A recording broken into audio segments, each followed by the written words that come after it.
Well, greetings and a most heartfelt of salutations, everybody. Welcome to the John Campea podcast. I'm, of course, this guy. I am John Campea for this start of a brand new week. It is August the 7th, and I'm so glad you guys decided to jump in here and join me today. This is, of course, the podcast we do every day, Monday through Friday at 9 a.m. Pacific Standard Time. I think that's noon East Coast time for you guys who are keeping track. And we are doing this show live, so thank you to everybody who's already in the chat board and saying hello.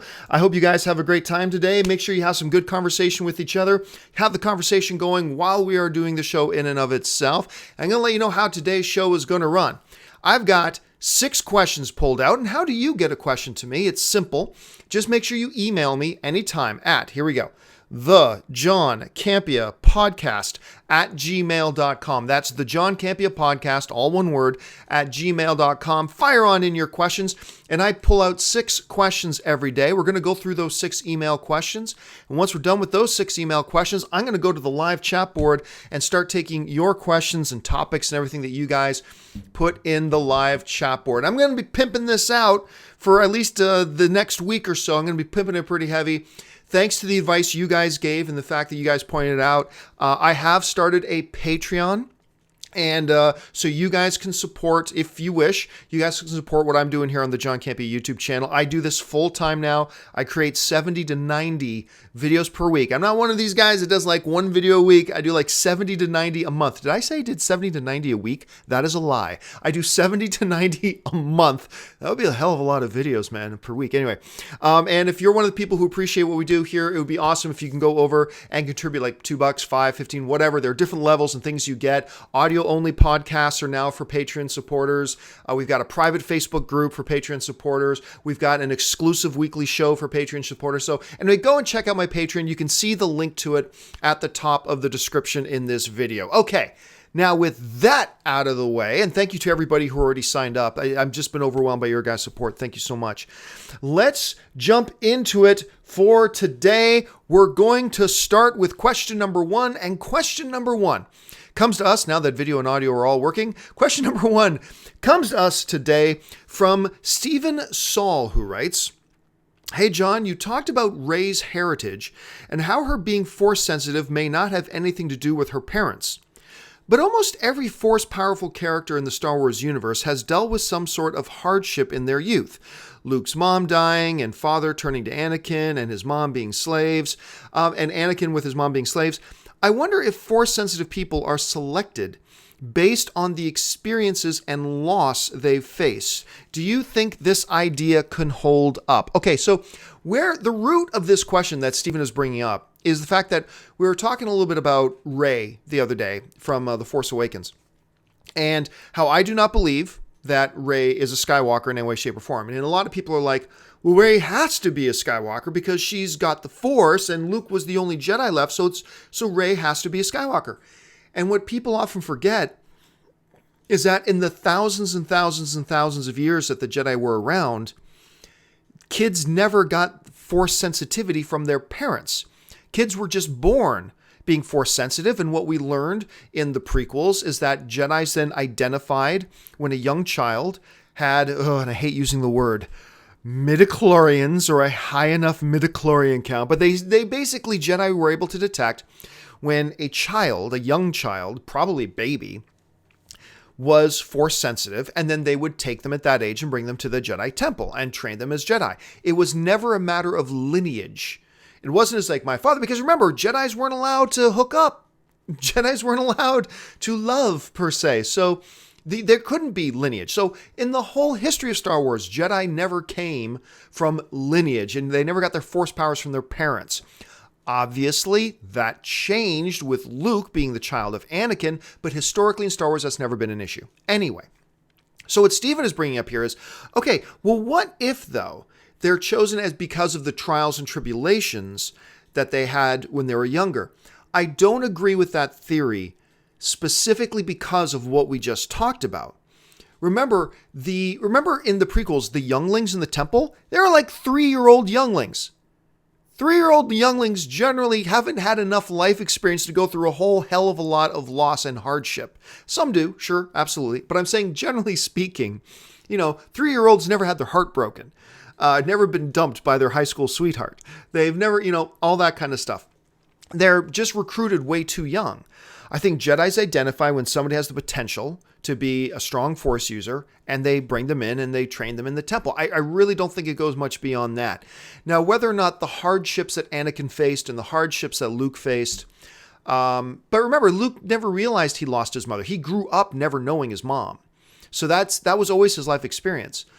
But maybe there's an argument for that. But as far as that being the basis in which Jedi were chosen in the Star Wars universe, I do not think so. I don't think so at all.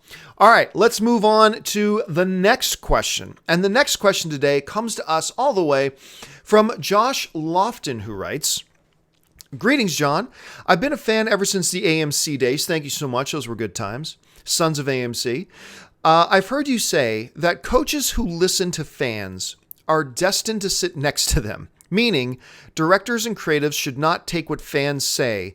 They should take what they say too seriously in an attempt to please everyone. But then I think about the saying, the customer is always right.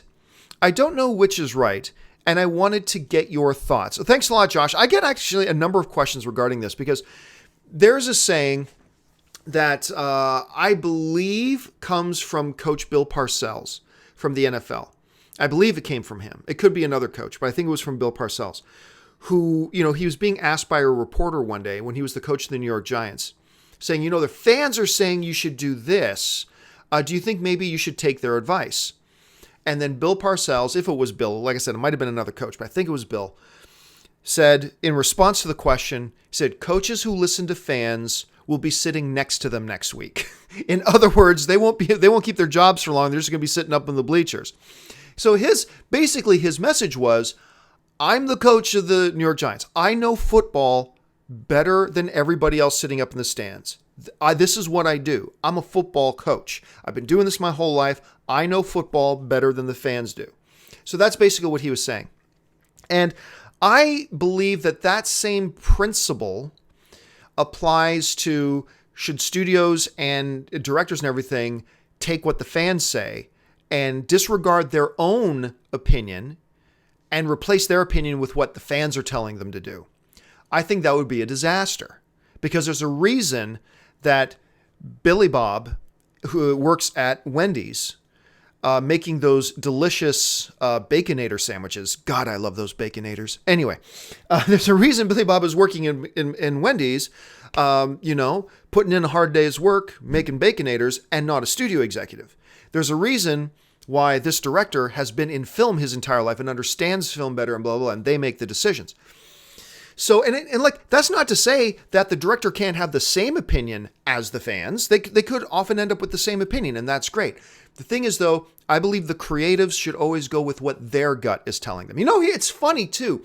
I'll often hear say the directors, people say, directors shouldn't listen to the studios. They should just do directors should have the freedom to do what they want to do. Ignore the studios. Oh, so you're saying directors should just follow their own gut and their own instinct? Yeah! Okay, great. But now the director should listen to the fans. Well, wait a minute. You just said that the director should follow their own instincts. Which is it? Is it yes or no?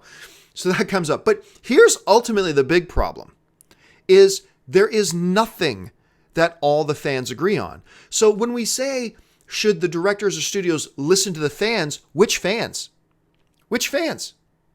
Because you'll get one group of fans saying, Hulk should be doing this. And then you'll never get another group of fans saying, no, the Hulk should be doing that. Then you'll get another group of fans going, no, the Hulk should be doing this third thing. Then you get another group of fans going, no, Hulk should be doing this fourth thing. And there's 50 different million opinions from fans. So when you say, listen to the fans, listen to what? Listen to which group of fans? Well, whichever group of fans I'm in. That's generally the message. So when somebody says the director should listen to the fans, what they're really saying is the studio should do what I think they should do. That's really ultimately what it comes down to. So yeah, and by the way, this whole notion, I remember I was talking to a buddy of mine once who works in retail, and he went off on this whole thing about the customer's always right, because he had a customer hit him with that line once. The customer's always right. You should blah, blah, blah, blah. And basically, the dude was selling a laptop. My dude worked in an electronics store, my buddy. And this woman wanted to buy this laptop. And I think it was like $1,200, $1,300. And she says, I only think this laptop is worth $700. And my buddy's like, oh, well, okay, good. I understand. But the value of it is $1,200. That is the price. So if you want it, she goes, I think you need to sell me this laptop for $700. And she got into a fight with him. And he's like, first of all, even if I wanted to sell you the laptop for $700, I could not. So, and I don't want to sell it to you $700. This laptop is worth more than $700. And even if I want to, I couldn't. And she hit him with the line, the customer's always right. I'm telling you, you should sell me that laptop for $700. Get me your manager. And it's like, sometimes the customer are fucking idiots. And I'm sure if you've worked in retail, I know a lot of you guys out there work in retail. Preach. Go ahead. Testify in the comments section right now about the wild and wacky adventures you've had with some customers. And probably all of you who have ever worked in retail, you've probably got a story or two about a customer hitting you up with the line, the customer's always right. So look, it's not to say that by saying that I don't believe the fans are always right is not me saying the fans are always wrong either. It's not one or the other. But the directors and the studios, I think they need to follow their gut, do what they think is the right thing to do. Because remember, if the studios listen to the fans, Warner Brothers never would have let Heath Ledger been Joker. Because the outcry and the complaining and the whining that came from the fan community, let's face it, a lot of us were part of that. When they cast Heath Ledger as Joker, I mean, it was like thunder. It was so loud. People hated the casting of Heath Ledger. Now, today, everybody says, no, I really like the casting of Heath Ledger when it happened. Yeah, sure you did. No, almost everybody hated the casting of Heath Ledger. Should the studios have then, well, let's listen to the fans. They hate this casting, so let's get rid of Heath.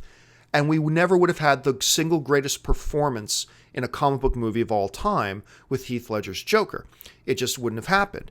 If studios listened to the fans, we never would have had Hugh Jackman as Wolverine. They would have screamed him out the door and it would have been done. I mean, so no, the studios need to follow their gut, do what they think is right. And sometimes that'll turn out to be the right decision. Sometimes it'll turn out to be the wrong decision. You can live with that. But you always got to, I think they got to do what they think is best ultimately. And then let the fans decide. Let us as the fans scream and whine and complain. And that's what we do. That's part of the prerogative of being a fan. We get to scream and whine and complain. So let the fans like us scream and whine and complain before the movie comes out. Then let's put the movie in front of them and then let's see what they say. You know, because remember, I've been talking about the Power Rangers a lot lately. I screamed and whined and complained. Power Rangers is a stupid fucking idea. It's a dumb idea. Only an idiot would make a Power Rangers movie today. This is going to be stupid. It's going to be bad. And it's going to totally bomb. And then they went ahead and did it anyway. Then they put the movie in front of me as a fan. And I had to go, damn, that was actually kind of fun. I enjoyed that movie. Who would have known? Studios got to follow their gut, right or wrong. They need to follow their gut. Anyway, that's just my thought. I'm sure you guys got some opinions on that. Jump into the comment section and leave your thoughts there. All right, let's move on to the third question. And the third question today comes to us from Matt Gronendijk, who writes, Hey, John, big fan. Thank you so much, Matt. My question is, do you think that Marvel could work with Fox to put Deadpool in the Netflix Marvel universe with the Defenders, possibly creating the Mercs for Hire? Again, love the show and keep it up. Really simple answer to that is no. No. If I was a Fox executive, and honestly, if you were a Fox executive, no way would you let that happen. Because your property, Deadpool, right now is way more valuable than the Netflix Marvel shows. Your property is way more valuable than the Netflix Marvel shows right now. Deadpool is a really hot commodity at the moment. And there is no way, if I'm Fox, I'm letting Deadpool cross over with anything. I'm Fox, I'm developing my own cinematic universe within this X universe. I'm starting to put that all together. There is no way I'm going to upheave that with a bunch of upheaval and start doing crossover with the Marvel stuff. No way. No way in hell. Now, as a fan, would I get a kick out of turning on Daredevil and finding out Ryan Reynolds is guest starring as Deadpool for an episode? Absolutely. I'd geek out. I'd totally geek out. But also think about this.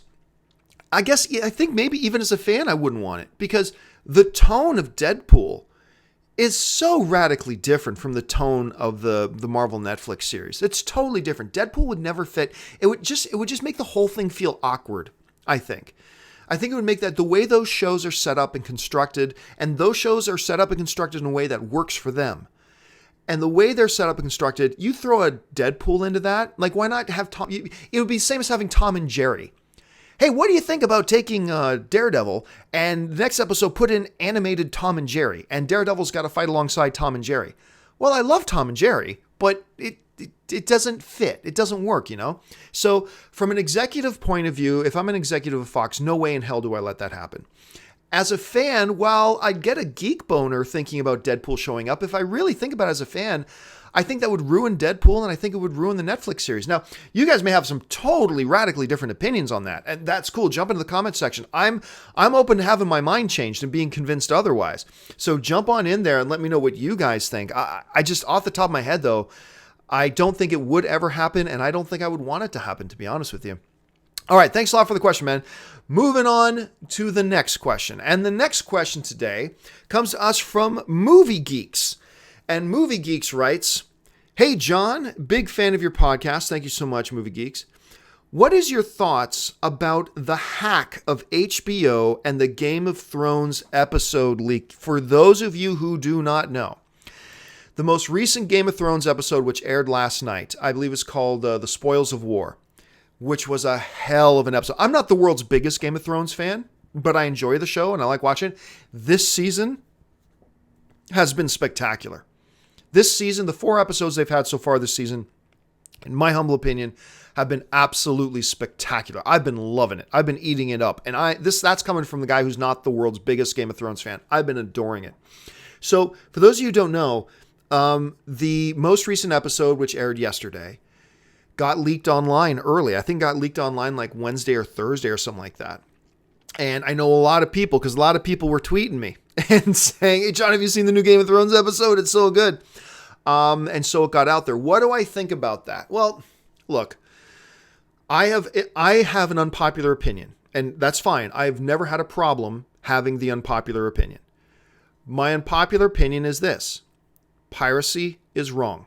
I know everybody loves to reap the benefits of piracy and all that kind of stuff, and it's cool to say piracy isn't stealing. I know that's the cool thing to say, but yes, it is. Piracy is stealing. So I am fundamentally against piracy. Now, am I sitting here and telling you I never downloaded a song on Napster and I never did this? I can't say that. I can't say that. So, I mean, there's a bit, like when it comes to that issue, I mean, I'm not innocent of it either. I don't have my hands completely clean, so I'm not going to sit here and pretend like you're going to burn in hell if you pirate things. I can't say that. But if you're going to ask me in principle, piracy is wrong. We shouldn't be pirating. But I've always said this too, that the real problem in piracy isn't the person who sees, oh, there's the Guardians of the Galaxy 2 online. All I have to do is click there and watch it. Okay, I'll watch it. The real problem with piracy isn't the 15-year-old kid sitting in his bedroom clicking play. That's not the real problem with piracy. The real problem with piracy is the people who actively go out and steal the content and then distribute it online. Those guys are the problems. I've always said this, like back when the MPA started like charging and filing criminal charges against 14-year-old kids who just clicked play. I mean, there it was. To me, that's as stupid as, look, if somebody's walking down the street and there's a big bag full of money just sitting there in the open and flying away in the wind and rolling down the street in the wind, of course, any rational human being is going to try to pick up a couple of dollars. Sure. I mean, that's just our natural inclination. Is it right to do that? No, we should probably take the money and try to find out who it belongs to. But the natural inclination of most human beings is pick up the money and run. Those people aren't the problem. The person who's the problem is the one who stole that bag of money from the bank in the first place. That asshole should be prosecuted to the full extent of the law and thrown in jail. And I believe the same thing with piracy. Like, you don't prosecute 14-year-old kids clicking play. I mean, because that's our natural inclination. It's there. There it is, the internet. It's right there in front of me. I click play and watched. That person's not the problem. The person is, you got to find the people responsible for stealing the content in the first place and then distributing it out when it was meant to be consumed a different way. Those are the people that people like the MPAA or the FBI or the law enforcement needs to focus on, because they're the problem, not the kid who's sitting at home clicking play and watching it. So anyway, Ann and Corey and I, we watched Game of Thrones last night, loved it, did our post-show wrap-up, got it up online, and I loved the episode. I loved it. It was great. I feel bad for HBO that it happened, but it's not the end of the world. It's not the end of the world that it got out there. So, I mean, but here's the big problem, though. This is the big issue that comes up, though, is that and we saw some of this happen this week, an episode of Game of Thrones leaks online early, and 5% of people out there watched it.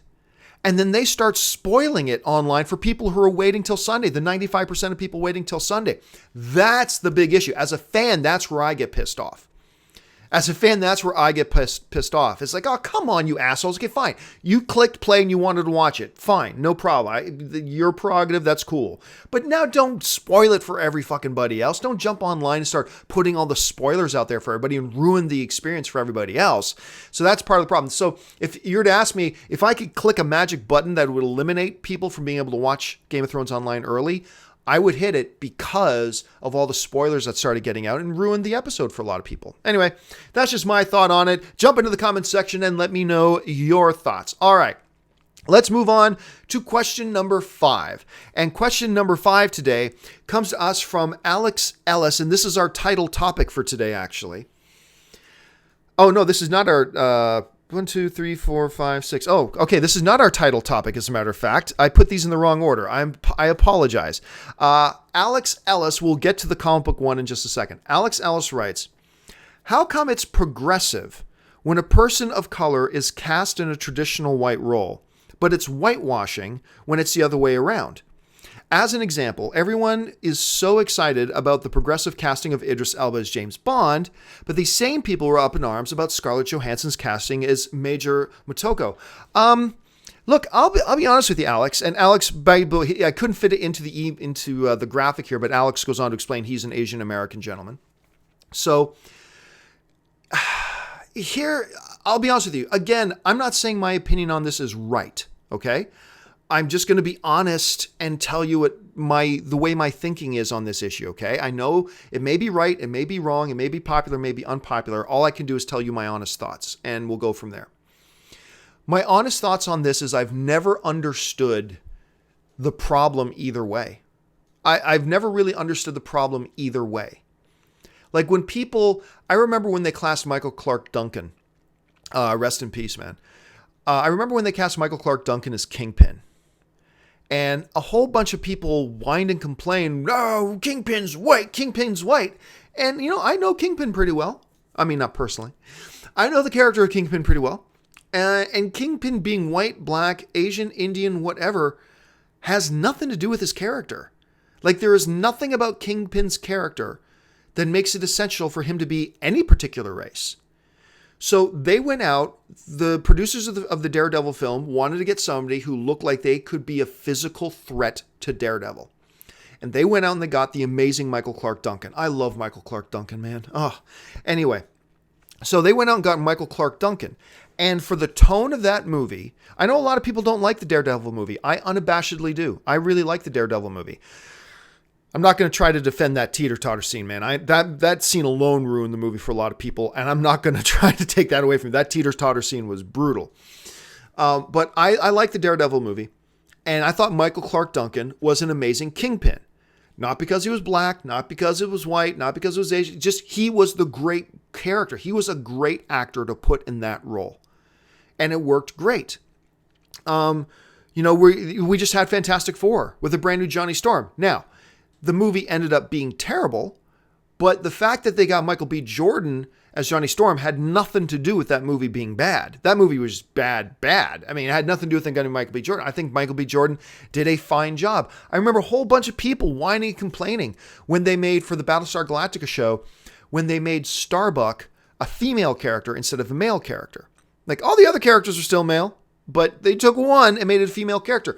And them making Starbuck a female character, for those of you who watched Battlestar Galactica, you'll know that opened up a whole bunch more different dimensions of storytelling and narrative that they could pursue just by making that one change and making Starbuck a female character. And it worked. Starbuck ended up being one of the most beloved characters of one of the most beloved TV shows of all time in Battlestar Galactica. It totally worked. As long to me, we're talking about movie properties and stuff like that.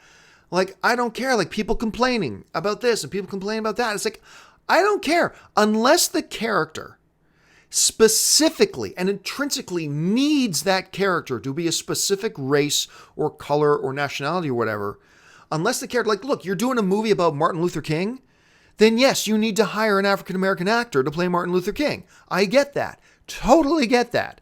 That, the character, the purpose of Martin Luther King and who he is, it becomes pretty damn essential that that character is a black character. You want to cast Luke Cage. Well, when you understand the Luke Cage being a black character is 100% core essential to who that character is. You need that character to be played by a black actor. It has to be. I get that. You want to cast John F. Kennedy in a movie? It becomes pretty key and important that you get out there and cast a white dude to play John F. Kennedy. That's fine.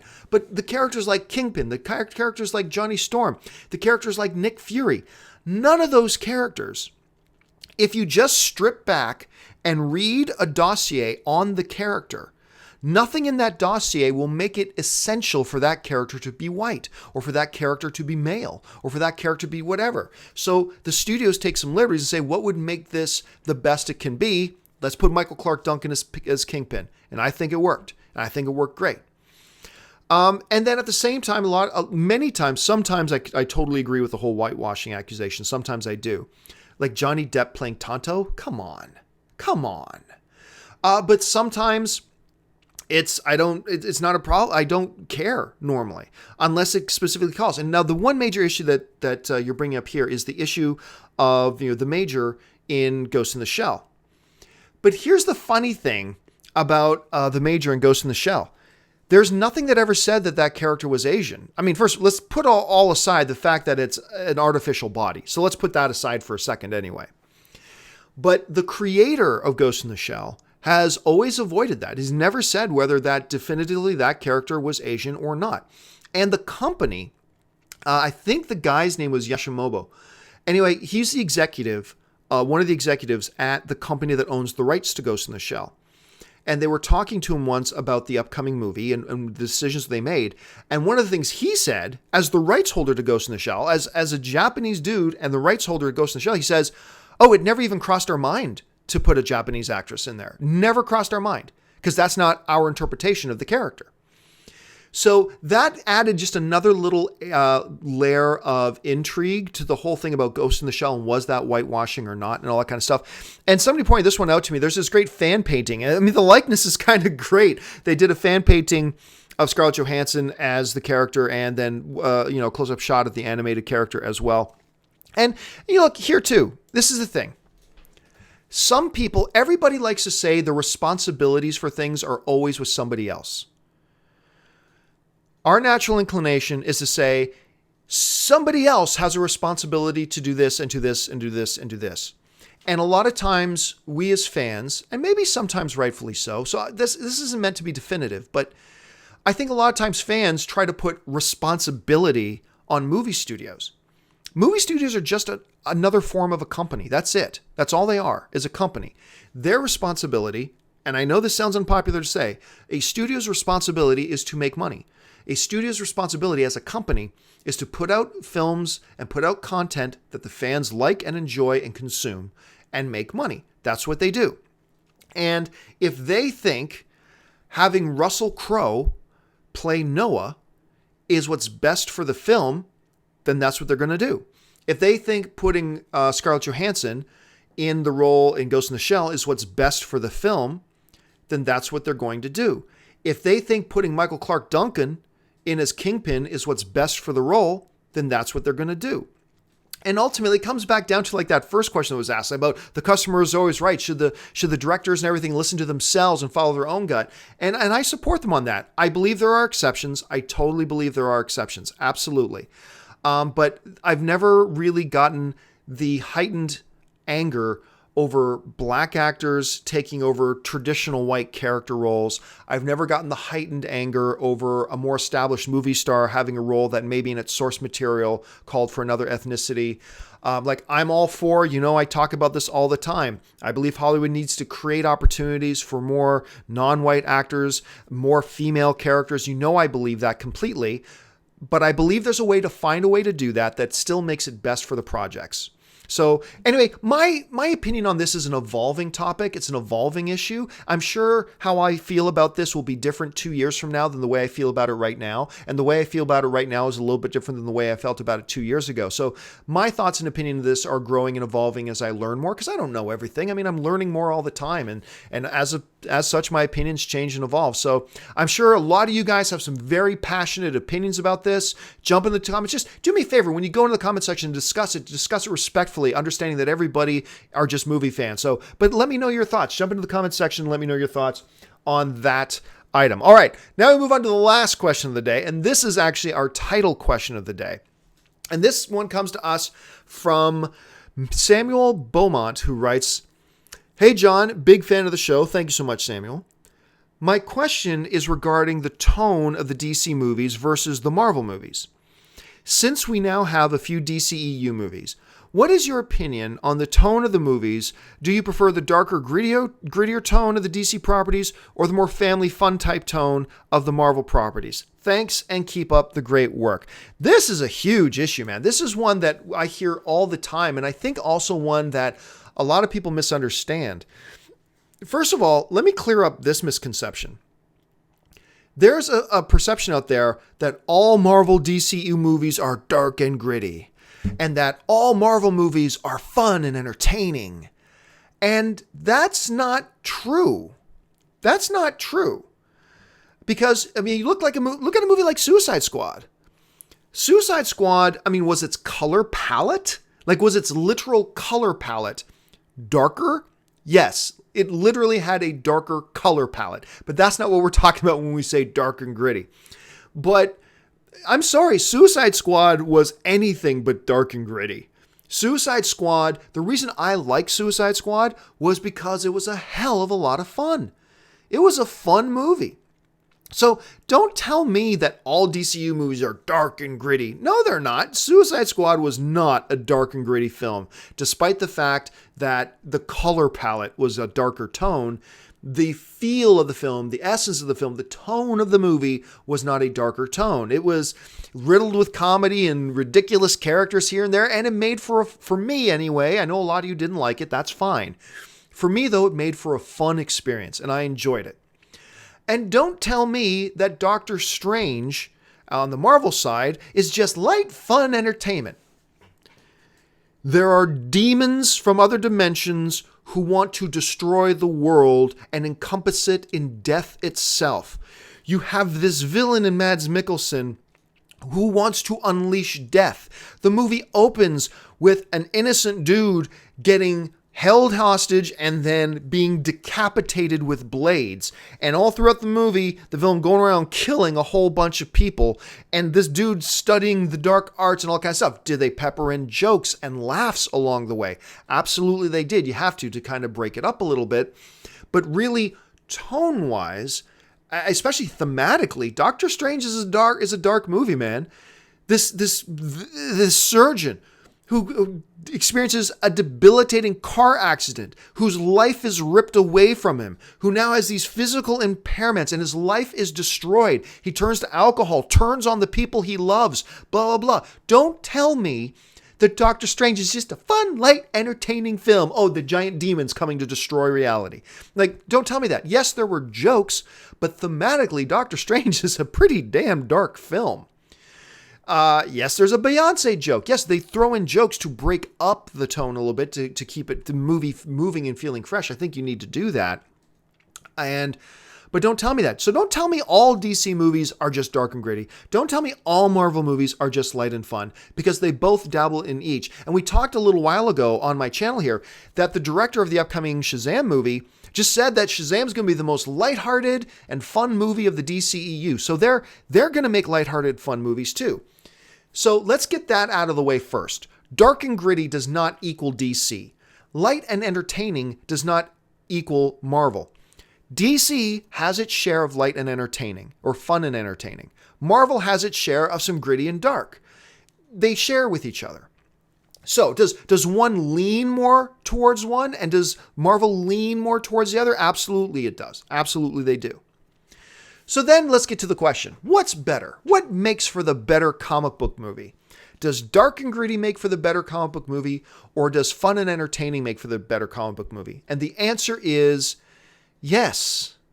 Yes, dark and gritty makes for a great comic book movie. Yes, fun and entertaining makes for a great comic book movie. Comic book movies are the palette. All right? What kind of movie you then want to make from that palette is completely up to you. Like, if you want to talk about The Dark Knight was really a crime drama, man. The Dark Knight was a crime drama. Yes, it was a comic book movie palette, but it was a crime drama. So it's not one comic movie is just like the other. You know, Captain America Civil War or Captain America Winter Soldier, I should say, was a 70s political thriller. Ant-Man is a heist movie. So they all are different palettes. So the question really becomes, different movies will be served better with different tones. So there is no saying fun and entertaining makes for the better comic book movie. That would have ruined Dark Knight. That would have ruined it. Say, well, dark and gritty makes for the better comic book movie. That would have squashed Ant-Man, because Ant-Man was a hell of a fun, entertaining movie. You try to make Ant-Man dark and gritty, that wouldn't have worked for it. It all depends on the individual movie. Some individual movies will be served better with a darker, grittier tone. I felt, I've always said this. People complaining about the tone of Batman versus Superman. The tone of Batman versus Superman was not the problem. I'm going to keep saying that till the sun dies out. The tone of Batman vs. Superman was not the problem, okay? The tone was perfectly fine. The tone worked for Batman vs. Superman. I think that was the right tone for Batman vs. Superman. And even in Batman vs. Superman, although granted it was a bad joke, because, is she with you? I thought she was with you. Like, so even in that darker movie, they tried, to lighten it up now and again with the odd joke here and there, with some of the exchanges between Alfred and Batman, because that's the right thing to do. But yeah, it all depends on the individual movie. Like, should Deadpool be dark and gritty? Probably not.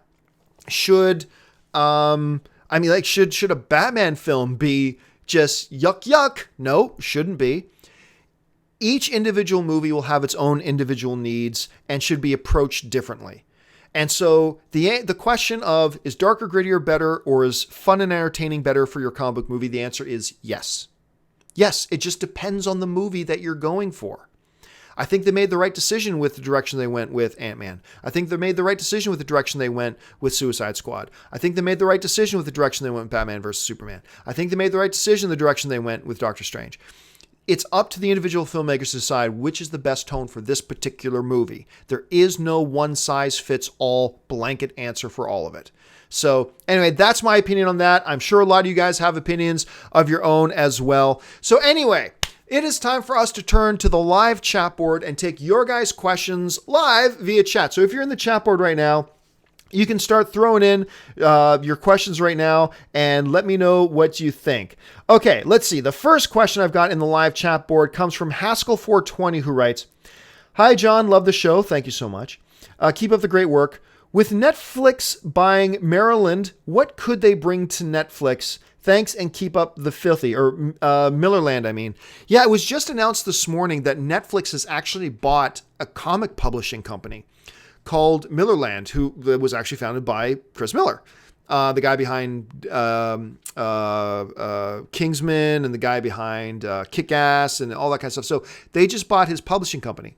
What are they going to do with that? Don't know. I'm not going to make the assumption, though, that they bought it just so they can make more shows. I mean, who knows? Maybe they bought the publishing company because maybe Netflix is going to diversify. Maybe they want to get into the comic publishing business. I don't know. Maybe. So what they'll do with that, I don't know. It's an interesting development, though. It made me raise my eyebrows when I saw that they bought a comic publishing company. So anyway, let's see what else we've got here. Josh Brolin's, or Mobius writes, Josh Brolin's cable pics. Thoughts? Yeah. Just before I started the show, Ryan Reynolds tweeted out some pictures of Josh Brolin as Cable. You know what? I'm going to bring one of those pictures in here right now. Give me a second. I'll bring it up. Here we go. This is a picture that he put out with Josh Brolin as Cable. So, what do I think about it? When I'm done the podcast, I'm going to make a video on my YouTube channel specifically talking about that picture. So just hold tight and I'll get to that question.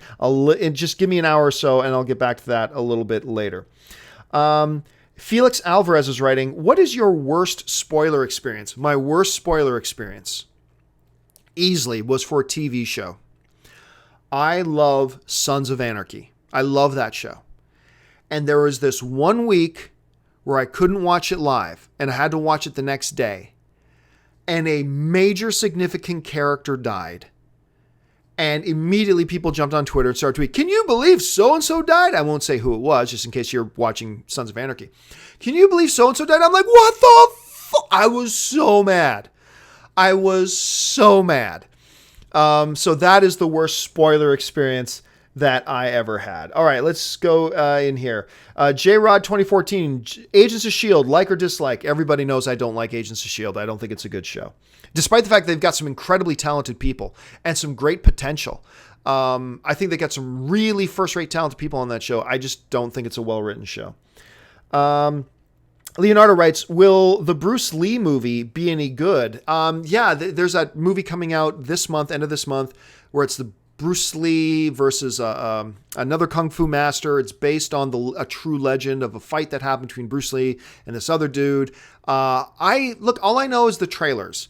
I think the trailers look pretty good. So I'm interested in the movie. We're just going to have to wait and see if that actually turns out to be any good. Daniel Navroidis writes, would the DCU be better if we had a Batman and Wonder Woman solo film before BVS? No. Because Batman vs. Superman still would have been Batman vs. Superman. Look, I think I've been saying this for years and I believe it.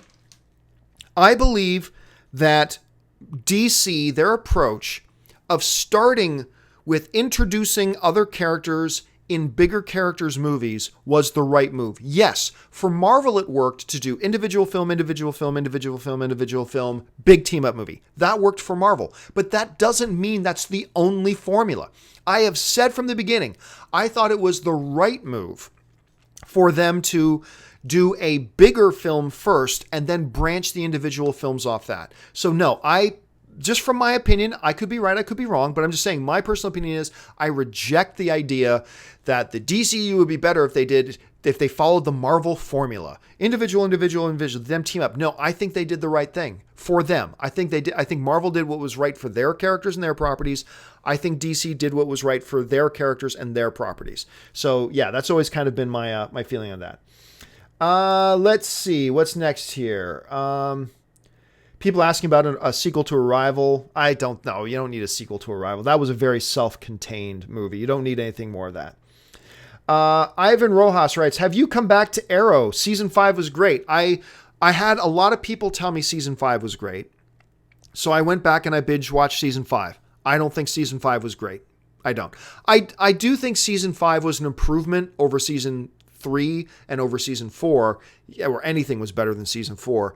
But was it? I don't think it was great. I honestly don't know what people are talking about. And you're not alone. A lot of people think Arrow season 5 was great.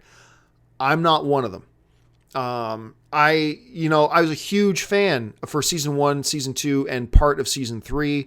I am a big fan. I'm a huge fan. Actually, Flash is still my favorite comic book show on TV right now is Flash. I even like Legends of Tomorrow. I don't think Legends of Tomorrow is great, but I watch it and I get a kick out of it. But so I have come back to her in the fact that I'm watching it, but I don't think season 5 was all that great to be honest. I think Stephen Amell is amazing in the role as always. I partially get pissed off at that show because I think they're wasting his talent, to be honest. But anyway, that's just my thought. Okay. Let's take one more question. And the last question is Joshua Bolger writes, thoughts on a Baby Driver sequel? Well, I did a video on my YouTube channel about the fact that Sony has asked for a Baby Driver sequel, and I love the idea. I want to see these characters again. I'm not to give away I gotta be careful. I don't want to spoil anything for those of you who haven't seen Baby Driver. And if you haven't seen Baby Driver, why the F not? Why have you not seen Baby Driver yet? It's one of Edgar Wright's best films. It might be my favorite Edgar Wright film, even over Shaun of the Dead. I'm not sure. Ask me again in about a year. I love the idea of going back and doing a sequel. I want to visit those characters again. I want to see what they can get into. I think there's a wide open door for some really cool stuff that you can do following Baby, and I think it would be great. Anyway, guys, that'll do it for this installment of the John Campea podcast. Thank you so much for joining me today. Just want to remind you again, if you enjoy my videos and watch any of my videos, check out that link in the top of the description for my Patreon page. Consider becoming a supporter of the page. I do this full time, and you guys support it. Thank you so much for that. Also, make sure while you're here to click the subscribe button. Make sure you're following me here on my YouTube channel. Follow me on social media, on Facebook and on Twitter, simply at John Campea. And I just like to point this one out every once in a while. I use this app. Oh, I don't have my phone with me. I use this app called Share the Meal. Now, some people ask me, oh, John, is Share the Meal one of your sponsors? No. Share the Meal doesn't pay me anything. They are not one of my sponsors. I just love this app because I have found that people in the film fan community and people in general love doing things that change the world and help people. It's just often difficult because we don't have time or we don't have a lot of money and all that kind of stuff. Share the Meal is this app. It's on iOS and Android. And once you set it up, all you got to do is open it and hit the button, Share the Meal. And when you do, you donate $3.50. And $3.50, what does that do? It feeds a hungry kid for a week. So, doesn't take away from your time, hardly touches your money whatsoever. You probably left more tip at, Arby's the other day or at Applebee's or something. Your tip was probably bigger than that. So just click $3.50, feeds a kid for a week. I highly encourage everybody to try using that app. It is amazing. So anyway, guys, that'll do it for me for today for this installment. I got some other videos I got to make today, starting with that Josh Brolin one. So don't forget, keep the conversation going. Leave your thoughts on any or all the questions that we talked about here today. And until next time, bye-bye.